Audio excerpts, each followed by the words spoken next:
Welcome to Coleman Report Live. I'm Bob Coleman, and we're talking Main Street and the small business lenders who help it grow or keep it sustained these days.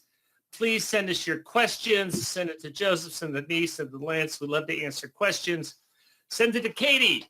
Let's get her in the loop on, and it's all easy. It's Joseph at Coleman Report, Bob at Coleman Report, and Katie Roach is spelled correctly. Lance, welcome.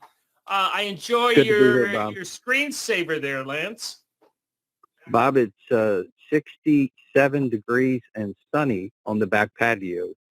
Very nice, very nice. Katie's out of Seattle. Katie, I understand we have sun in Seattle. That's a big headline. The third day this week, we've got sun. Yeah, you're a Southern California girl. You're going to have a fun year. I grew up in Southern California where we didn't get rain in the summer or in the fall. It was pretty much have to wait till spring to really get rain. Change is always good. Hey, we've finished our compensation reports. If you want to know what the industry is paying for any of these job buckets, please order the report. And a couple years ago, we expanded that. And Lance, I don't know if you were on the other day, but we did a little survey. And there is a bump for SBA expertise. Well, what's your guess, Lance? What do you think that bump is, say, for underwriters, for an underwriter? You know, the question, Bob, what's it worth and what it actually is? There you go. You know, the SBA expertise ought to be at least a 20% bump. I think most institutions recognize that, Bob, and there's quite a lot of activity. All you have to do is work in the SBA area, and recruiters will call you frequently, trying to encourage you to find other places. But it's a special expertise and a well sought after expertise. Yeah, and rightly so. I mean, we do Lance and I do courses just on for the SBA aspect of it. And the good news for the people on this call is as it gets more and more complicated, your services become more and more valuable. So, that's nice. And the bottom line is we're helping Main Street also, right, Lance? Absolutely. There's no doubt. Katie, we seem to have been criticized, shocking, for our headline this morning, and that we said 60% of businesses will close. Well, of course, if you read the article, 60% of current businesses that are closed, not all 60% small businesses. But so we want to clarify that. But Lance, what do you think? The New York Fed put out a statement, and they said, overall, how many firms do you think will close? Lance, what do you think? Well, you know, it's different in different geographic areas, Bob. In rural America, the closure rate's probably not going to be as high. However, in metropolitan areas, you know, I lean toward the 50% number. A lot of people are not going to be able to come back. It could be higher depending on how COVID tracks this last quarter of the year, but at least 50%. But guys, we've had recessions and downturns in the past, and what tends to come out of this, Bob, is opportunities for SBA lenders. You know, last recession, I was working at SBA, and the loan activity for SBA loans was at an all-time high. Yeah. Let's see, the bank, and they covered New York State, Northern New Jersey, Connecticut. It's 34% of retailers and service firms expect to shut down in the next 6 to 10 months if, quote, current revenue levels were to persist without any further government programs. So that's why we say increasing sales or government aid, people are concerned. In a separate survey of manufacturers in the state of New York, 32% said they would not survive without a cash infusion against sales or governmental. What I appreciate about that is the entrepreneur is saying, yeah, I want government aid, but what's the first thing they list? I need sales. I need this economy rocking. Absolutely. And Bob, one thing that's important to point out, I've had this conversation with a number of small business owners that are doing well. during this pandemic, but their biggest challenge is supply. My brother's an example. He's in the furniture business, Bob, and he has very robust sales right now, but it's taking 3 months to get inventory in. Yeah, and that's and we could spend a whole half hour on that. The good news is we won't. Let's move on. No, But it is exactly right. it's important. I mean, there's a lot of going on there in terms of China and transportation and supply chains and factories closing down, et cetera, et cetera. Last week was zero. Has anybody received a payment? Oh, we got a 1%er. That's interesting. I don't know if that's a fat finger response or whatever, but obviously we're still having issues in getting payments from SBA. And Bob, they may have read that as thinking, did the borrower pay? Yeah. I read an article. I'm hearing SBA is not paying anybody. Yeah, I'm going to call that a fat finger response, and we're the answer is still no. Finally, this is effective Thursday, Lance. It's sort of under the radar, but SBA has kicked up their minimum score. And what is Well, it going to be? the old minimum's on there, and so is the new one, and most people got it right. It's Very now good. 155. Lance, what does that mean? Let's put that in context. What's the difference between a 155 and a 140 credit score? For SBA, these are SBA scored numbers. Well, Bob, personal credit has a lot to do with the SBSS score. Also, the industry that they're operating in, SBA's lending experience with it, but probably one of the biggest factors that impact the SBSS score is personal credit of the guarantor. So, a 15-point bump, I think that, it's going to be in line with what banks probably want to follow. It's going to be a stronger, better borrower. But it's kind of hard. At 155, if I were trying to equate it to an Equifax score, Bob, it's probably a 625, give or take. So yeah. But that's now that does not mean you can do it as less than 155. You just can't PLP it. Correct, Lance? That's correct. Okay. Katie, tell us about your report this morning. As we know, the editor is not responsible for the headlines, so we're not going to criticize Katie. In fact, we'll throw Joseph under the bus on that one. But what's your reporting say, Katie? Right. So as it says up here, 60% of closed small businesses say they're not going to reopen, according to Yelp. That's businesses that are already closed or have been closed since the beginning. So we're now looking at 60%, and those rates just keep going up. That's up, I believe, almost 20% from what we were seeing 2 months ago. So yeah, it's definitely significant. I wanted to also highlight that some businesses are still actually doing fairly well. In that same report, it talks about how health-related businesses and some sectors like lawyers, real estate, those kinds of businesses are seeing the least amount of closures. They're not as heavily impacted by this. The ones that are most impacted are restaurants, which is 61% of restaurants actually that have already closed are going to remain closed. Retail is also pretty bad. They're at 58%. So it's still significant. And what Lance was saying earlier, they also found that the hardest hit areas are going to be the more metropolitan areas. Las Vegas got hit really hard, Honolulu, and several cities in California as well. Lance, let's talk about that. Why do you think rural is, I don't want to say exempt, but how come rural stats are doing better than urban stats?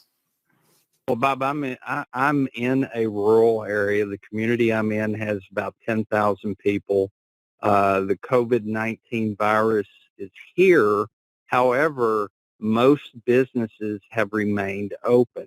The biggest difference you see here would be people wearing masks, required to wear masks when they enter a business, but your typical gift shop, your furniture store, your clothing store, they're all open for business. The restaurants here are at 50% of capacity, and there are some restrictions, but 50% of capacity, is not good enough to keep them in business long term, but it is in a short period of time. So if we come out of this and they bump back up to 100% of capacity, they'll be okay. But most rural areas have not seen the intense level of restrictions that most of the metropolitan areas have seen. Well, I'm going to go on record. I'm going to take a controversial position saying our Congress isn't all that stupid. And they're reading these stats and they're concerned that the Congress, I don't care what side of the aisle you are, and this is bipartisan. They read these stats and they're obviously concerned. Katie, I know we don't have any update, but what is your sense of, are we still at a bipartisan support of Main Street? I would say yes. I know there's not too much of an update. I was kind of following over the weekend. The House is trying to write a bill, but nothing has been written yet. Pelosi did say that she wants to try to get a bipartisan bill written so that it doesn't just stop in the Senate, and we have the same problem that happened before with the Senate bill that didn't make it very far. So I think they do want to have something. They're talking about it.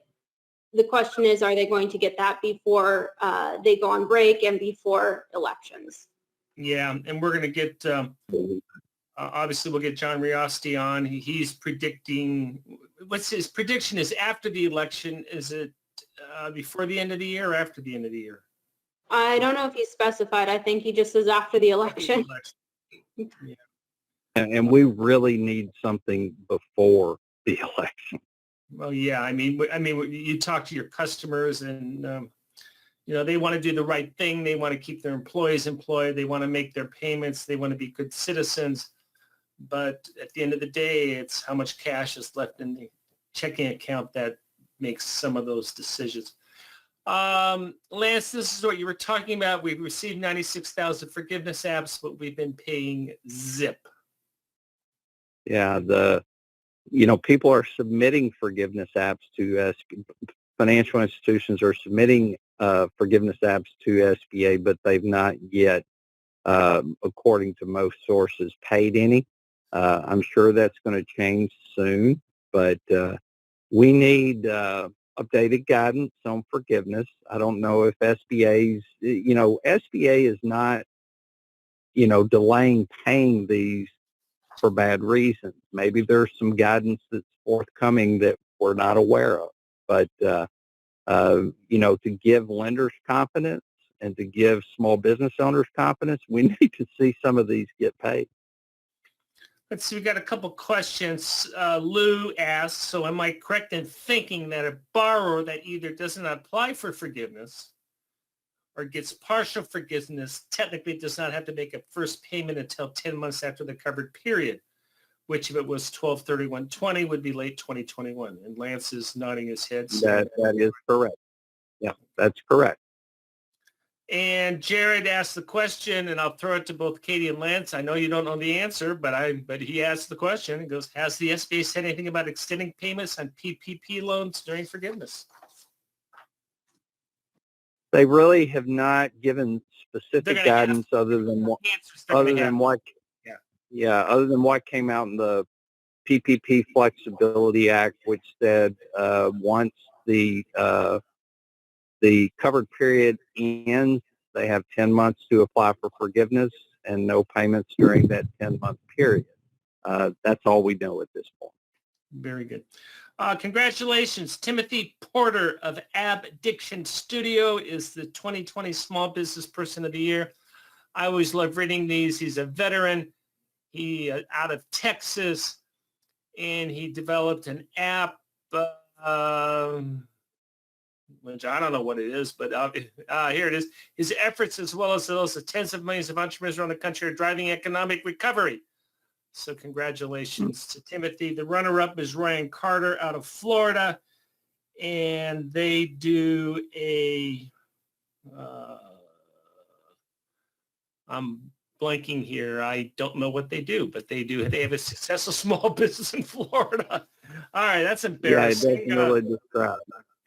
Yeah, let's. I will correct that. Boy, that wasn't good. Okay, hey, congratulations to HCDC of Cincinnati.